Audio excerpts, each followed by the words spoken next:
Let's look at some of these highlights from the conversation in the House. The Trump. U.S. House of Representatives over the $1.9 trillion stimulus package. You will find that a lot of Republicans had a lot of things to say because we are giving money to the working poor. So there's one thing that Republicans hate. It's, gay people and trans people and black people existing. But if there's one thing that they hate universally, it is giving poor people money. So this is a big deal.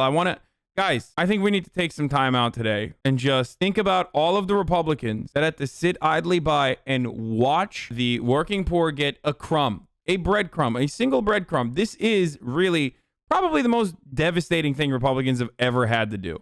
Under President Trump, we had the lowest poverty rate since 1959 in 2019.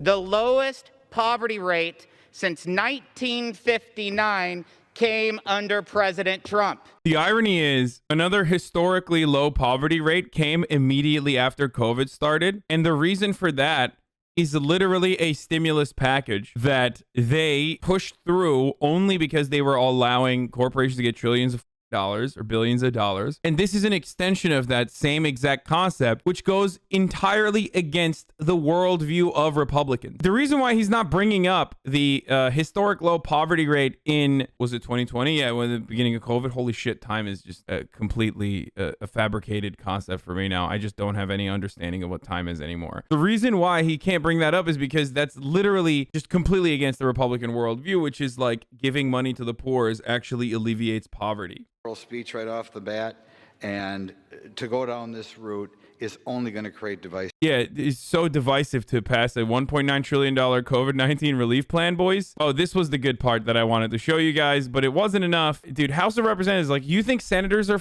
freaks? Welcome to the House of Representatives. Remember, senators think members of the House are like the real freaks. It has a marriage penalty in it. I bring it up because I know the strength that Black Lives Matter had in this last election. I know it's a group that it doesn't like the old-fashioned family. Like, why did you say that, brother? Like, what do you mean by that? You're saying Black Lives Matter is a group that doesn't like the old-fashioned family? Like, what does that take? Okay, Stacey Plackett goes after Grothman for his weird comments about Black Lives Matter. Like, this conversation has completely gone off the rails at this point. Like, why are they talking about BLM and, like, black people's interest in having a family or not? In a conversation that is around, supposedly, in deliberations processes that are ongoing on a $1.9 trillion infrastructure / COVID recovery / stimulus package that is being pushed through as a larger budget reconciliation. Why did that have to be talked about? It has nothing to do with anything. Mr. Speaker, and I hope my colleague from Wisconsin will not leave at this time as he's talked about Black Lives Matter. How dare you say that Black Lives Matter, black people do not understand old-fashioned families. Despite some of the issues, some of the things that you have put forward that I've heard out of your mouth in the Oversight Committee, in your own district, we have been able to keep our families alive for over 400 years, and the assault on our families to not have black lives or not even have black families. How dare you say that we are not interested in families in the black community? That is outrageous. That should be stricken down. I was going to talk about the American Rescue Plan. We know that this is going to provide relief to not only black lives, black Americans, but all Americans, that we are interested in children and in their welfare. And at this time, I yield back. For a lot of people, they just don't give a shit. Like, as long as they think black people are suffering, it's like, yeah, who cares? Yeah, the poor whites deserve to be fucked too. Calling everything socialism. You know, if Democrats had a potluck picnic, the Republicans would call it socialism. This is pretty true. Masking the oh, here we go. Let's go. My queen, my fucking woke queen. Let's hear what Bobert had to say. COVID, like cheap drugstore concealer, masking the nasty truth about Democrat spending. This is nothing more than a trashy spending spree while doing nothing for those who have suffered the most from this China virus. With a Oh, Jesus Christ, dude. These people are such freaks. I love it. Remember, I've talked about this before leading up to this moment, so I'm not like, I'm just going over the high points at this stage. But like, Republicans didn't really do any sort of defense against the $1.9 trillion stimulus bill for two reasons. One, because they recognize that it's extremely popular, because the cat's out of the fucking bag, and Donald Trump kind of participated in this without recognizing it. But like, when you give people money, you actually help them a lot. Turns out, oh my God, it's very popular. People fucking love money. People love getting money back from their fucking government, right? So that's supremely important. And congratulations, you fucking played yourself a little bit. They had to give people money. They tried to stop it as best as they could.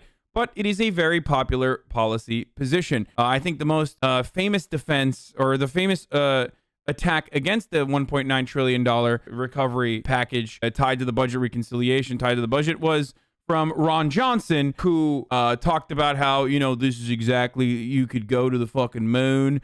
If you piled on every single cash dollar bill in the $1.9 trillion, you would be able to, you know, build 7 pyramids with those dollar bills. Like, he literally had like an insane, idiotic fucking take on it. But outside of like how fat and how big and how costly this is, they really haven't criticized it. And they can't criticize it because they recognize that this is a popular policy. However, Democrats are there to save the day. And what that means is Democrats were there to just turn the conversation back to themselves, so that they could be the villains in the conversation. That's why we had Kristen Sinema in the forefront of the conversation. That's why we had Joe Manchin in the forefront of the conversation. So thank you to Joe Manchin, and thank you to Kristen Sinema for ruining an opportunity to fucking attack Democrats, or attack Republicans, and instead have Democrats look like a bunch of fucking baboons who can't get their shit straight when it comes to helping people and the conditions that they were subjected to because of coronavirus and a massive pandemic. So very cool that they did that. By the way, you can use this on your fucking annoying shitlib friends who constantly talk about like, it's just too hard to pass legislation, sweetie. It's just too hard to pass legislation. Like, when they say dumb shit like this, you can immediately be like, oh, well, that's interesting that you say that. Well, this was the single most important legislative accomplishment for the Biden campaign. We abandoned the $15 minimum wage, which is deeply popular in the entire country. If they say red states don't like $15 minimum wage, you can point to Florida and be like, suck my cock. Florida is actually a red state where the $15 minimum wage was democratically voted on and got more fucking votes than both Joe Biden and Donald Trump did. So, you know, just remember that Democrats literally did not fight hard enough for this. They should have fucking fought harder for this shit. And on top of that, they should not have allowed Kristen Sinema and Joe Manchin to take over most of the airwaves as spoilers against this bill, because the entire purpose of this should have been, because you don't need any fucking Republican votes anyway, to push Republicans into taking a position actively so you can straight up cut those ads later down the line for the midterms. Hey, remember when you got only $1,400? Well, that's because of the Republicans who refuse to budge or refuse to bend. They do not want you to have money. Us Democrats want you to have money. Vote for Democrats. But Democrats, of course, didn't do that because they're fucking idiots. Anyway, these 20 seconds are all Fox said about the Congress passing the $1.9 trillion stimulus bill. Monitoring the situation on the House floor with a vote happening just moments ago. And the results are in. The final vote on Biden's COVID aid bill. We're getting word it has passed. We'll have the latest when we return. All right. $1.9 trillion going out the back door. Coming up next, the CDC accused of... Anyway, bro, I need help. Why do some of these conservative freaks do it for me, man? Like, damn, bro, why am I such a coomer for these brainlets? Okay, shut up. Congress has passed a historic piece of legislation approving $1.9 trillion stimulus package that's expected to lift many Americans. And here's Fox News talking about Graham. Terrorists could enter the U.S. unchecked. They're not even talking about this because, again, culture war is better for them. If Donald Trump had done this, you would be hearing about how incredible Donald Trump is, how he's the most incredible fucking sorry. He's the incredible statesman. He is so good. He cares about the fucking poor so much, and that Democrats are actually fake socialists, and Donald Trump is the real socialist, but the good kind of socialist, shit like that. When I became a business owner, I needed to protect myself. There was an altercation outside of my restaurant where a man was physically beat to death. There were no weapons involved. He was beat to death Okay. Well, where were your fucking restaurant employees with their guns and shit? Like, so you're telling me you have a gun-themed restaurant and there's like entire arsenal of weapons in your restaurant and someone is just getting beaten to death outside and no one came to defend? By another man's hands. I have a lot of young girls who work in my restaurant, and we needed an equalizer. I'm 5 foot tall. I barely weigh 100 pounds.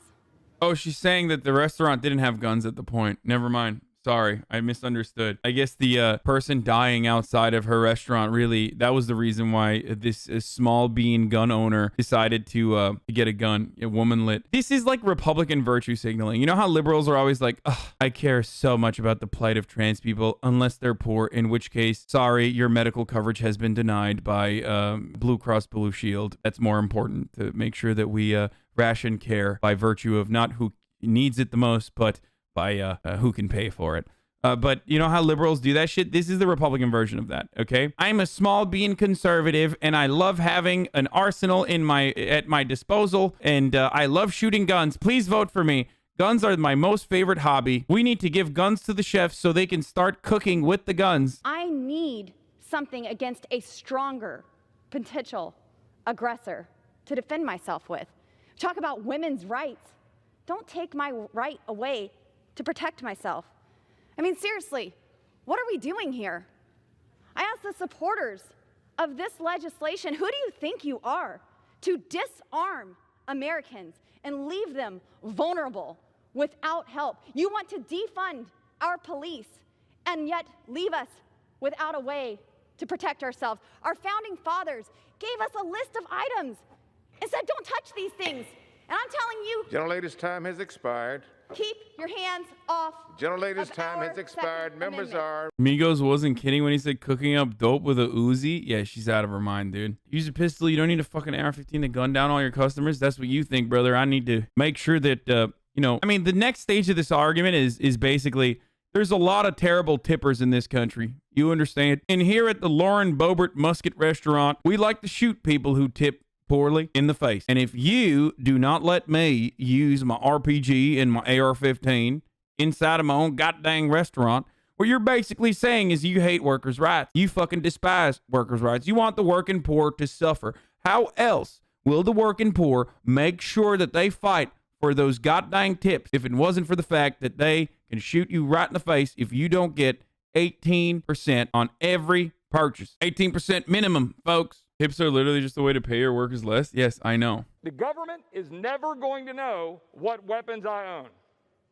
Let me be clear about that. Brother, that is such a red flag. When I hear shit like this, I'm like, oh God, dude, I don't fucking, you fucking school motherfucker. What is this? Listen, I started an operation enriching uranium in my backyard, and the government does not need to know about it, brother. Okay, it's the Second Amendment rights that protect me. Those are all enormously here it is. popular things writ large. Now, the question about whether it's outweighed by other economic harm, long-term national economic harm. Here's the funniest thing that happened so far. Senator Roger Wicker, a senator from Mississippi and a ranking member of the Senate Commerce, tweeted out, independent restaurant operators have won $28.6 billion worth of targeted relief. This funding will ensure small businesses can survive the pandemic by helping to adapt their operations and keep their employees on the payroll.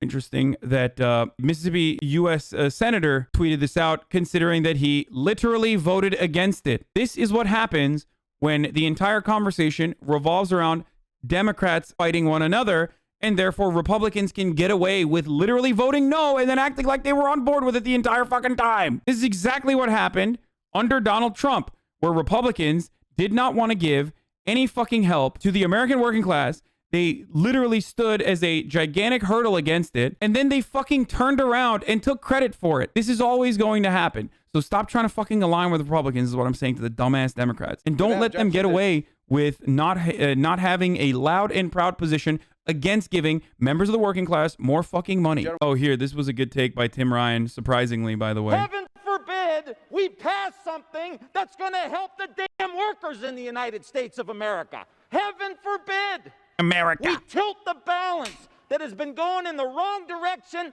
for 50 years. We talk about pensions, you complain. We talk about the minimum wage increase, you complain. We talk about giving them the right to organize, you complain. But if we were passing a tax cut here, you'd be all getting in line to vote yes for it. Now stop talking about Dr. Seuss and start working with us on behalf of the American workers. I yield back the balance of my time. Surprising. That these guys are getting riled up. I don't know where the fuck's coming from, but Ohio is awesome. Just admit it. I mean, look, you guys got Sherrod Brown. You have motivated Tim Ryan for once. It's weird. Fuck this country, dude. I'm done. Okay, no. Why are we even talking about this? There is literally no reason to have a conversation about like the Democratic Party's legislative agenda. Okay, this is the conversation. I can't believe you. I can't believe you would say that poor people need money. Okay, yeah. What's next? We're just going to adopt welfare policies that create social safety nets for the working poor so that they don't have to live in fear that they might die if they lose their jobs. Oh, okay, bro. Sure.